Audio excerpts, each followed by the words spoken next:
cheia, né? É até emocionante ver uma sala do SEJA cheia de jovens, adultos e sendo presenteados com uma discussão tão importante para as nossas vidas, né? E aí eu queria perguntar primeiro para os estudantes que estão aqui, quem na sua vida, né, escolar ou não, já participou de um momento para discutir essa questão da escravidão e do racismo no Brasil? Levante a mão. Rosângela. Isso aqui é um primeiro sinal desse racismo que a Val falou. Desse falso, esse termo que é utilizado de que não existe racismo no Brasil, de que todos nós somos iguais. É mentira. Não somos iguais. Nós somos tratados de forma muito, muito diferente. E aí, a Val também falou, já falou tudo a Val, acho que não vou mais nem falar nada, mas eu vou falar só um pouquinho da minha emoção. Nós também precisamos compreender que existe sim uma grande dívida. E em nome dessa dívida, eu queria convidar vocês para ressaltar o nome de algumas lideranças que deram sua vida, ou que já morreram, ou que ainda estão aqui em terra, né, nesse planeta, para que a gente possa dizer que eles estão presentes, que não foi em vão. E aí eu vou dizer a professora Helena diz outro, a Val diz outra, a Verônica diz outro, vocês vão dizer outros, tá bom? E aí a gente vai começar por ele, né? Porque foi essa figura, Zumbi dos Palmares, foi a partir dessa figura, desse homem, né, desse líder, né, que deu a vida, que foi morto, porque defendia a sua raça, a cor da sua pele, a sua cultura, defendia a sua gente, a sua história. Então eu vou dizer Zumbi dos Palmares e a gente diz presente, tá bom? Zumbi dos Palmares, presente. Quem? Dragão do Mar, presente. Luiz Gama. Luiz Gama. Presente. Quem mais? Andara. Presente. Quem mais? Lá tem um monte, né? Naquele nosso corredorzinho. Vocês vão conhecer cada um deles. Triunfúrio. Machado de Assis. Presente. Uhul. Quem mais? Marielle. Presente. Quem mais? Lima Barreto, que a Helena falou aqui. Presente. Uhul. Presente. Então são muitas. Ali nós temos 50. Ali naquele corredorzinho nós temos 50 personalidades. Uma amostra de vidas negras. Essas vidas negras importam sim.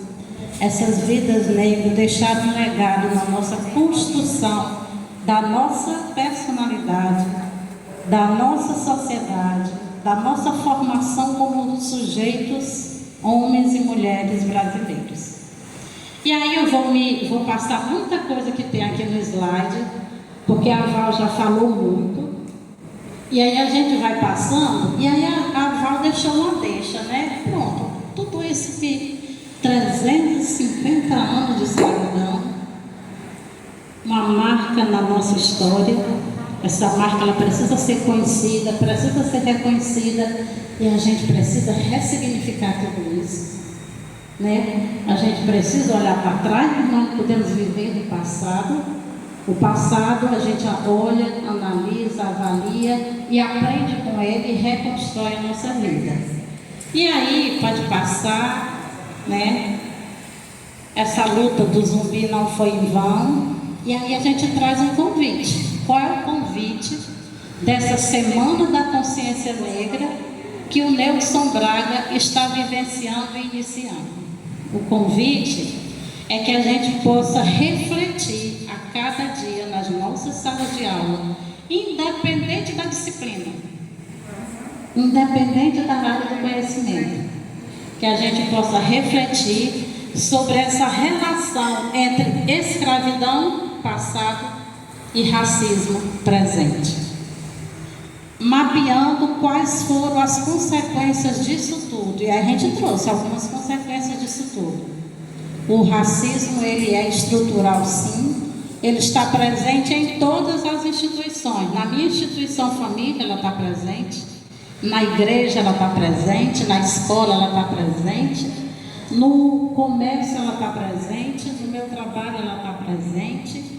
No templo, ela está presente. Em todas as instituições, esse racismo ele está presente porque ele é estrutural. Ele faz parte de uma estrutura que foi construída.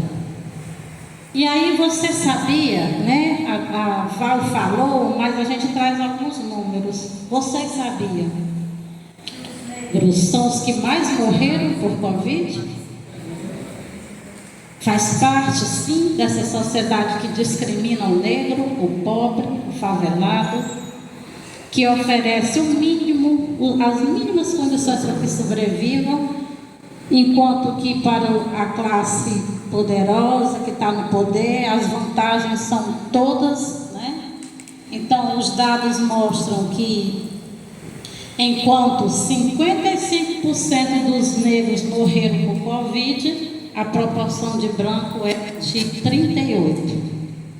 De 100 pessoas, 55 eram negras, 38 eram brancas.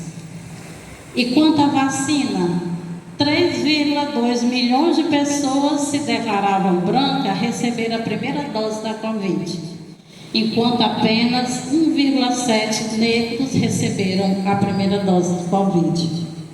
E aí a gente vai passando, são só alguns números para a gente dar concretude àquilo que a Val falou, né? E aí a gente vai ver, e na educação, como é que esse racismo se configura? Onde é que ele está presente? Aí o que é que o IBGE diz? Um dado bem recente do ano passado, 2021. Ele disse que crianças pretas e pardas, de 6 e 7 anos de idade, que não sabiam ler e escrever, passaram de 2019, de 20%, passaram para 47% em 2021. Em um governo que todos nós sabemos, que minimizou os recursos no social, que deixou a educação, a saúde, muitas outras políticas com parcos recursos para garantir direitos. Nós estamos falando de direito, porque educação é direito, saúde é direito, segurança é direito. E aí também um outro indicador, né? Pode passar, só para trazer alguns indicadores. Um outro indicador que é gritante, que é perverso, que salta aos olhos, que está estampado nos jornais, diz respeito à segurança pública. A polícia no Brasil mata 5 pessoas negras por dia.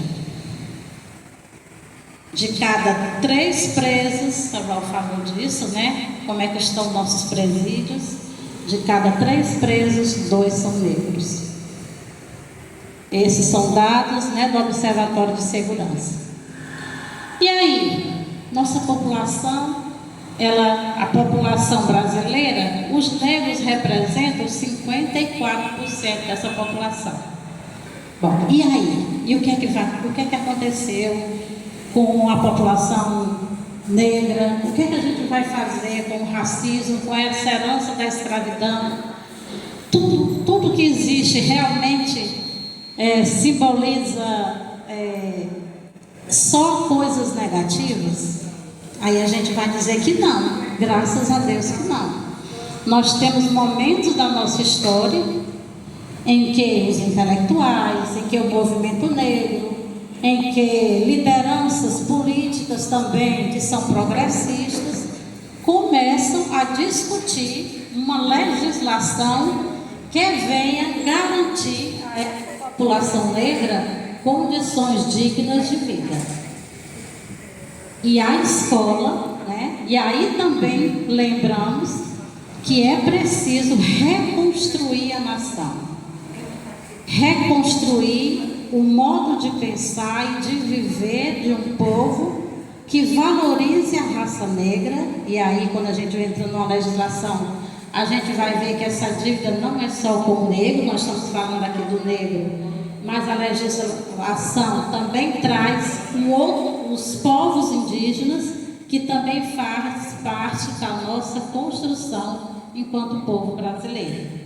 E aí a escola, esse espaço que nós estamos aqui, lindo, escola pública, altamente organizada, procura ofertar um ensino de qualidade para vocês.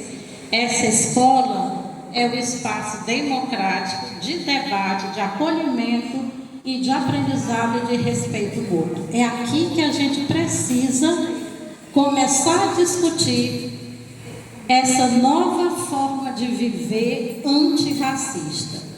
E aí a educação pública no Brasil, ela deve ser esse vetor de combate ao racismo, sim, e isso começa nas escolas, com o comprometimento de todos nós, educadores, gestores, estudantes, comunidade educativa como um todo. Pronto, pode passar. E aí a gente chega no marco legal e no marco temporal. O que é um marco legal? É um registro de uma lei naquele tempo que começa a definir novos rumos para a gente, no que diz respeito à questão da educação para as relações étnicos raciais. E isso acontece sim em um novo governo. Isso só acontece no governo Lula e no governo Dilma, que são governos que são sensíveis a essa problemática que o Brasil viveu, da escravidão, identifica e reconhece o racismo como um racismo estrutural e que sabe que isso precisa ser combatido e que uma nova história precisa ser construída. E aí nós temos leis, né, que vão amparar as nossas ações e que vai nos amparar para que a gente possa brigar para que aquilo seja garantido e efetivado. E aí a gente traz basicamente 3 leis, né, que diz respeito a esse marco legal que a gente chama de ERE, que é Educação para as Relações Étnicos Raciais. Então, esse termo, Educação para as Relações Étnicos Raciais, ela surge no Brasil já agora, nos anos 2000. Olha a diferença, quanto tempo, né? 350 anos de escravidão, mais centenas de anos de muito racismo, de muita injustiça, de muita segregação, de muita exclusão. E agora a gente se depara na década de 80, que tudo isso começa, né, o movimento negro, os pesquisadores, intelectuais da área de educação começam a produzir esse amplo debate da necessidade de termos um currículo dentro da escola que reflita sobre a diversidade étnico-racial da sociedade brasileira. Então, tudo começa com a Constituição Federal, conhecida pela Constituição Cidadã, que prevê a educação como direito. E aí ela fala de nós, fala dos jovens e adultos. E aí a Constituição Federal ela vem dizer que é direito de todos, inclusive daqueles que não tiveram acesso à educação na idade pequenininha, na idade adolescente, né? Na idade que eles chamam de apropriada, mas que nós sabemos que para aprender todo período é o período apropriado para aprender, e vocês são testemunhas disso, né? A gente se surpreende cada dia com as potencialidades que vocês, jovens e adultos do SEJA, Neudson Braga, apresentam no cotidiano, na relação com o professor, na relação com os colegas, na relação conosco lá no Centro de Multimeios.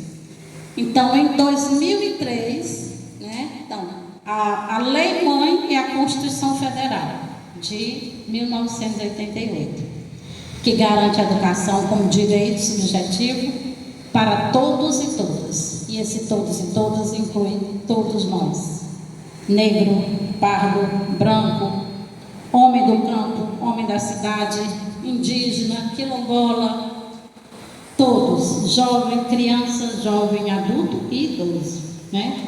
Todos temos direito à educação. E se é direito, a gente precisa tirar da cabeça essa relação de favor, de benesse.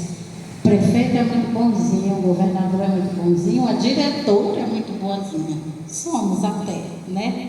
Mas nós estamos aqui exercendo o nosso dever, cumprindo um dever, porque a Constituição diz que é direito de vocês. E nós estamos aqui cumprindo o dever.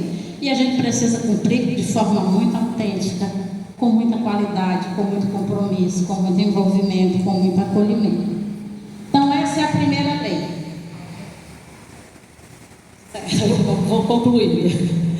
Essa é a primeira lei, a Lei 10.639. Digam comigo, qual é o nome dessa lei? Eu tenho que decorar essas leis, gente. Eu sou péssima com leis, né? Mas essa lei, ela é importantíssima para nós. Ela foi assinada pelo presidente da República, Luiz Inácio Lula da Silva, e ela altera a LDB de 96, por quê? Porque ela institui um currículo nas escolas que garanta a obrigatoriedade do ensino da história e da cultura africana e afro-brasileira. Então, todos os currículos de todas as escolas do fundamental e do médio, da educação pública e privada, é para conter um currículo a temática da história, da cultura africana e afro-brasileira. Então, a educação no Brasil, ela passa a incorporar, ou deveria incorporar, no dia a dia do cotidiano, princípios de quê? De promoção e de igualdade racial. Então, essa é a primeira lei. Vamos para as outras. Se é lei, é direito. Se é direito de vocês, é dever do Estado. E se é dever do Estado, podemos e devemos cobrar. E aí vem, né, para que as leis no dia a dia elas se efetivem, existe um outro amparo legal, que são as resoluções, que são os pareceres dos Conselhos Nacionais de Educação, dos Conselhos Estaduais, dos Conselhos Municipais. E aí surge a resolução número 1, 2004, que contribui para que nós, educadores e educadoras de todo o país, se tornem os principais agentes da plena efetivação dessa lei, garantindo no nosso dia a dia, nas nossas salas de aulas, a tratar e abordar e debater a educação das relações étnico-raciais. E aí é instituída as diretrizes curriculares nacionais para a educação étnico-racial, para o ensino de história e cultura afro-brasileira. Essa primeira lei só trata da cultura afro. E aí a gente vai ver que surge uma outra lei que vai mudar a LDB também, porque ela vai incluir a cultura dos povos indígenas também, porque também fazem parte da nossa história. Vai ter um ministério. E no novo governo já anunciou o Ministério dos Povos Indígenas. Pronto, então vou passar esse parecer, já falei. E aí a Lei 11.000, né? Ela é uma evolução da 10.000. Por quê? Porque ela vai tornar obrigatório agora o estudo da história, cultura afro-brasileira e cultura indígena. O índio na outra ficou excluído e agora ele é incluído. Pode passar, só complementando e terminando. Em 2012, 13 anos atrás, uma nova legislação, um novo marco legal surge, que são as ações afirmativas. E quem institui essa lei, que é a lei de cotas, é também uma presidenta, a primeira presidenta mulher que o Brasil teve, que foi presa, né? que sofreu nos porões da ditadura militar, e essa mulher teve a oportunidade de assinar a Lei 12.711, que institui o sistema de cotas para as universidades federais de todo o país. É um avanço na inclusão dos afrodescendentes nas políticas públicas, né? E com a política nas escolas públicas. E com essa política de cotas, né, a gente vê que as universidades públicas federais e os institutos técnicos federais de nível médio passam a reservar, a partir dessa lei, 50% das vagas para estudantes que tenham cursado todo o seu ensino médio em escola da rede pública. Então, a partir de agora, o estudante, a partir de 2012, o estudante da escola pública passa a ter muito mais chances de concorrer e de acessar as universidades. E esses 50% de vagas da escola pública, ele é distribuído, esses 50%, entre negros, pretos e pardos e também entre os indígenas. No Ceará também nós temos uma repercussão dessa legislação no que diz respeito aos concursos. Uma lei estadual, a Lei 17.432, que ela garante que 20% das vagas ofertadas nos concursos públicos estaduais seja também garantido para a população negra. Pode passar, ela foi sancionada pelo ex-governador Camilo Santana. E aí a gente traz os carros do bom de andade. Bonitinhas as leis, né? Mas aí carros do bom diz, as leis não bastam.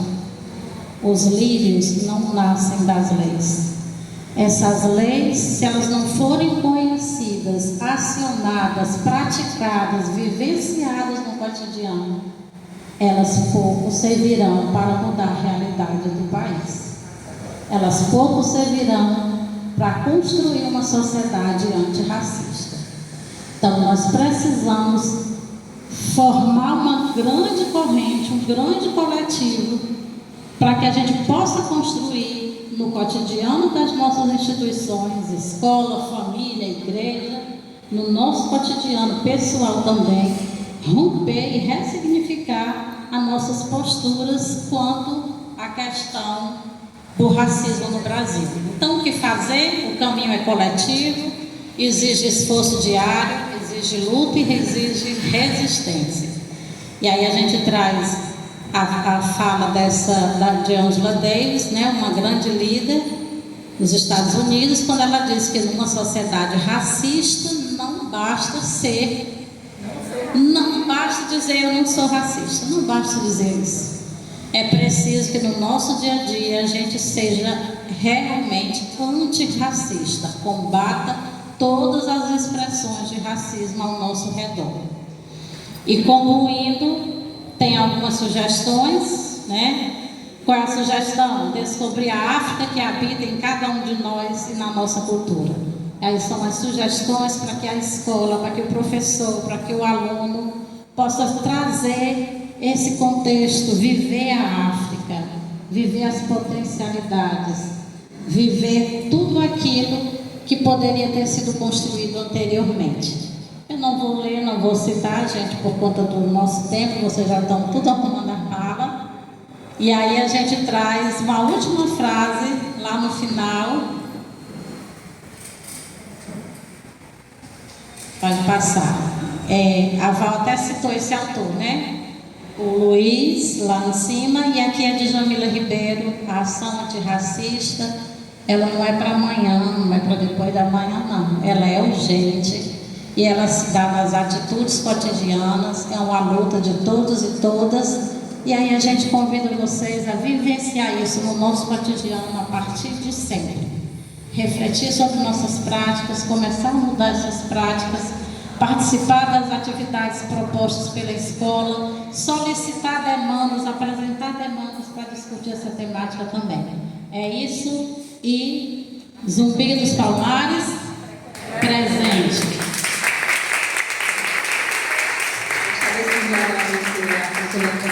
Quem fez essa explanação desse marco legal, temporal. Hoje realmente foi uma aula e que aula, viu? Parabéns aos expositores, professora Lenha, Cláudia e Val.